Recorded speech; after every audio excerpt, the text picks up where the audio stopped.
She yanked the vest off my service dog and screamed, "Dogs aren't allowed here." Big mistake. Because that dog, he isn't just my lifeline, he's federally protected. And me, I'm not just some random guy with a leash. I'm a federal ADA compliance officer. What Karen didn't know, what she couldn't possibly have known, was that by laying her hands on my dog and trying to kick me out of the HOA clubhouse, she didn't just break a rule. She committed a federal crime.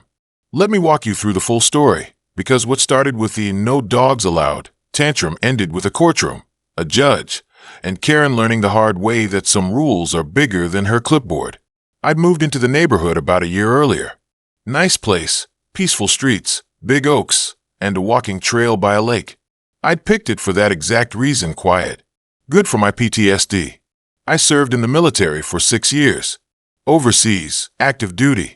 Things happened over there that I don't need to describe. But when I came back, I wasn't the same.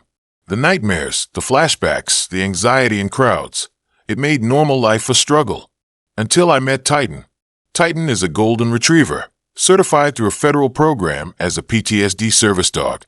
He alerts me before panic attacks, blocks me in crowded spaces, even wakes me from night terrors. He isn't a pet. He's medical equipment with a heartbeat. Everywhere I go, Titan goes, including, unfortunately, into the crosshairs of the HOA. Specifically, Karen. Karen was the HOA president, or at least she called herself that. From what I gathered, no one actually voted her in. She just sort of claimed the role one day and started enforcing rules like she was a one-woman army. Tall, thin, bleach blonde, with that strange smile that says, "I will report you to every agency in existence." She had a walkie-talkie and a whistle, and she loved to yell about decorative flags violating color code, or mailboxes 2 inches too high. I did my best to avoid her.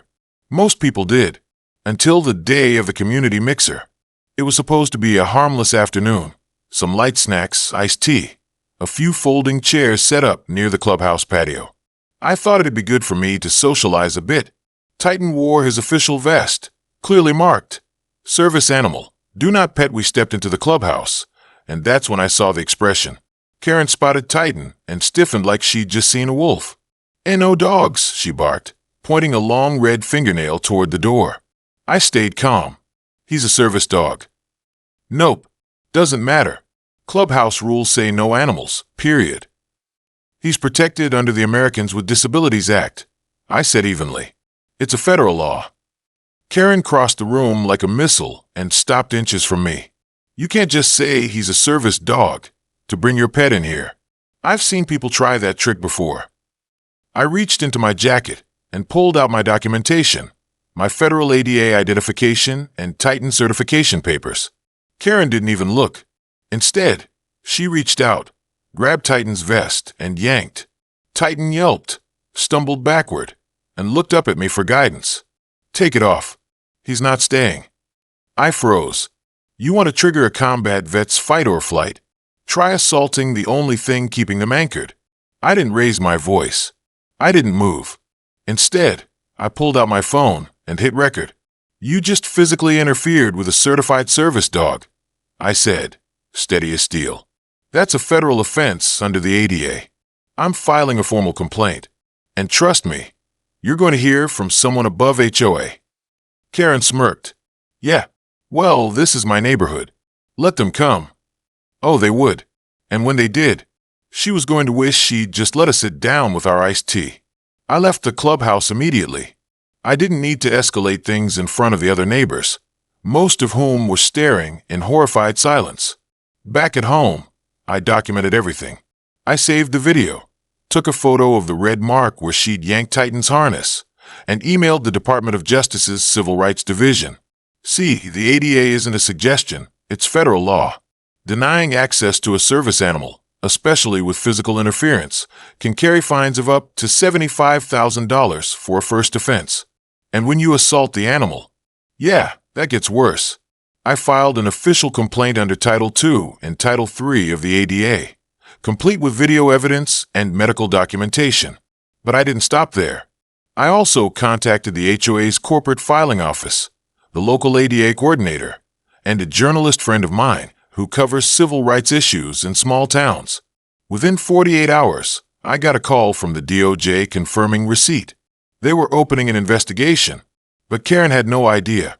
Not yet, because she decided to double down. 2 days after the incident, I received a violation notice from the HOA.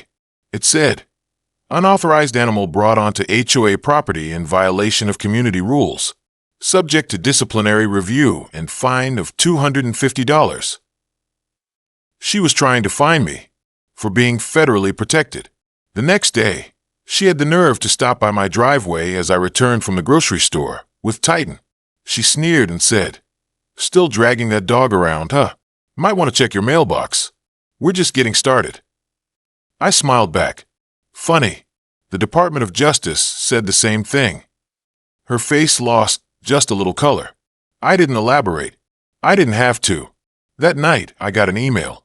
The ADA investigator assigned to the case said they were not only pursuing it federally, they were working with the state's civil rights enforcement agency to issue a local citation. Karen had crossed the wrong line. And the best part, she didn't even realize just how bad it was yet. 3 days later, things started unraveling for her. I woke up to a letter from the county. It was a formal notice of compliance review for the HOA, triggered by a suspected violation of federal civil rights law. Karen had no idea the dominoes she'd pushed were tied to an entire wall ready to fall. That afternoon, while walking Titan around the lake, I passed a group of neighbors whispering. One of them, Pete, approached and said, "Hey, did Karen really grab your dog last weekend?" I nodded. "And you reported it?" I nodded again. He looked over his shoulder, then leaned in. "I've been waiting for someone to finally take her down. She once threatened to fine me for parking in my own driveway because it didn't look organized. Turns out I wasn't the first, or the fifth, or even the 10th. Karen had a history. She just hadn't crossed the wrong person until now." The next day, flyers started appearing in mailboxes. Know your rights. ADA protections for residents with disabilities. They were sent anonymously, but I knew who coordinated it. My ADA field rep had confirmed it. The flyer explained that HOA rules could never override federal law. It outlined the fines Karen could be facing and let people know how to file their own complaints. Karen exploded. She showed up at my door, red-faced and fuming, holding the flyer. This is libel. Defamation. I'm the HOA president." I calmly said, "You were. Not anymore." Because while she was yelling at me, something else had happened. A special meeting had been called by a majority of the HOA's voting members, quietly, behind her back, and they had voted to suspend her authority pending the results of the investigation. That night, someone posted a video to the community Facebook group. It was the footage. The moment she grabbed Titan's vest, his yelp, her voice yelling that service dogs aren't real. It went semi-viral, shared outside the neighborhood, reposted on Reddit, even picked up by a local news outlet that loved a good Karen caught on camera story. And now it wasn't just about me. It was about the community realizing they'd been bullied for years by someone who finally got caught. The following week, a certified letter arrived at Karen's house. It was from the Department of Justice, and I got a copy too.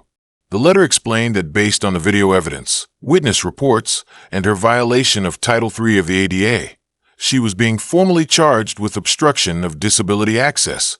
Not just fined, but charged. And that wasn't all. The HOA, too, was being put under a 6-month federal compliance audit. All records, finances, and complaints were to be turned over. The neighborhood's entire leadership structure had to be reviewed.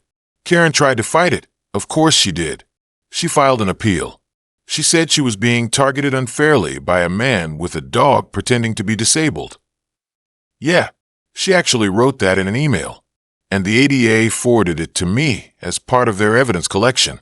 I handed it off to my lawyer. Karen didn't realize her words were digging her deeper. 1 week later, I got a call. The county ADA enforcement office wanted me to attend a hearing as a key witness in the case, and I accepted. When I arrived at the hearing, Karen was already seated, arms folded, expression sour. The board members, DOJ reps, and ADA enforcement officers were calm and businesslike. The lead officer played the video. The room went silent. Then they read the law. Then they read the violation. And then they read the fine. Karen had to pay $50,000 in damages. Not just to me, but to the HOA as well, for the legal trouble her actions caused the neighborhood. She stammered, "I was just trying to enforce order." The officer said coldly, "You enforced personal bias, not law. That ends now."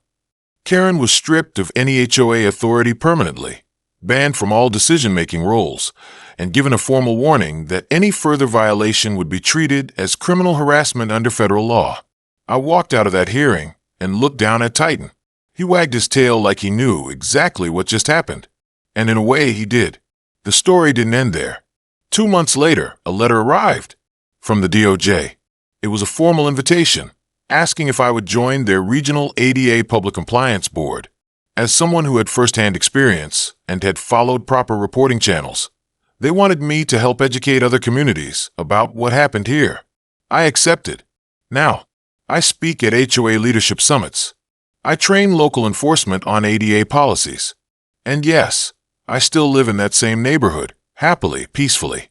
Titan still walks proudly beside me, his vest gleaming. As for Karen, she sold her house, quietly, moved 3 towns over. But something tells me she's a lot more careful now about who she picks a fight with, especially if they have a dog and a badge.